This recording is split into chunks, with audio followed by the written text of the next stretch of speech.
नमस्कार दोस्तों, आज की जो कहानी है उसका शीर्षक है गुरु दक्षिणा। हनुमान जब कुछ युवा हुए तो पवन देव उन्हें साथ लेकर भगवान सूर्य की शरण में पहुंचे। सूर्यदेव ने आने का प्रयोजन पूछा। पवन देव ने उनसे प्रार्थना की कि वह हनुमान को अपना शिष्य स्वीकार करें और उन्हें विभिन्न दैनिक शक्तियों तथा विद्याओं का ज्ञान प्रदान करें। सूर्यदेव पहले से ही हनुमान की शक्तियों से परिचित थे। वे यह भी जानते थे कि हनुमान भगवान शिव के अंश से उत्पन्न हुए हैं, अतः उन्होंने हनुमान को शिष्य के रूप में स्वीकार कर लिया। अब हनुमान वहीं रहकर विद्या अध्ययन करने लगे। सूर्यदेव ने उन्हें समस्त दुर्लभ शक्तियों का ज्ञान प्रदान किया, साथ ही वेदों का अध्ययन करवाकर उन्हें वेदांत में प्रवीण कर दिया। हनुमान ने भी पूरी लगन और निष्ठा के साथ सभी विद्याओं को ग्रहण किया। उन्होंने कभी गुरु को अपने व्यवहार से रुष्ट नहीं किया।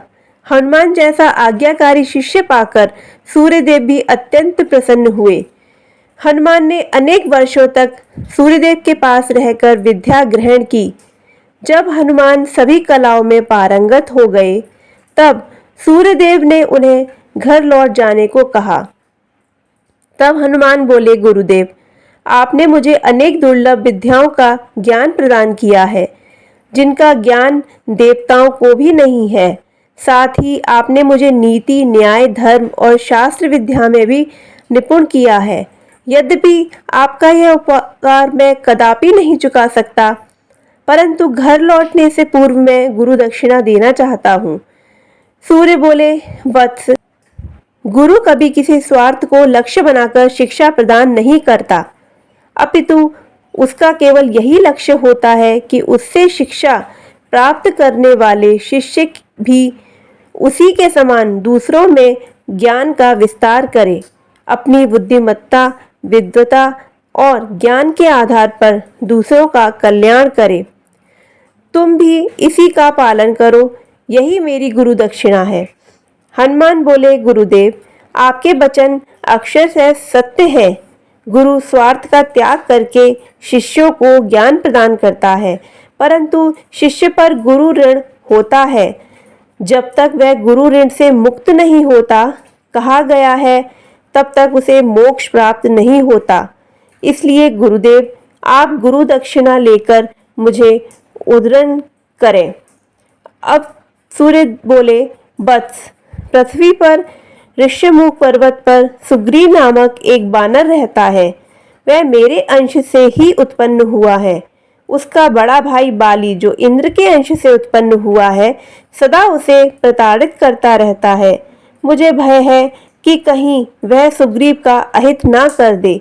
इसलिए यदि तुम मुझे गुरु दक्षिणा देना चाहते हो तो सुग्रीव के साथ रहकर उसकी रक्षा करो। सुग्रीव निर्बल और असहाय है। तुम जैसा परम शक्तिशाली, बुद्धिमान, विद्वान और अस्त्र शस्त्र का ज्ञाता मित्र पाकर वह धन्य हो जाएगा। तुम्हारे द्वारा उसकी रक्षा ही मेरी गुरु दक्षिणा होगी। सूर्यदेव ने गुरु दक्षिणा में अपने पुत्र के लिए अप्रत्यक्ष रूप से हनुमान को ही मांग लिया था, परंतु हनुमान सच्चे गुरु भक्त थे।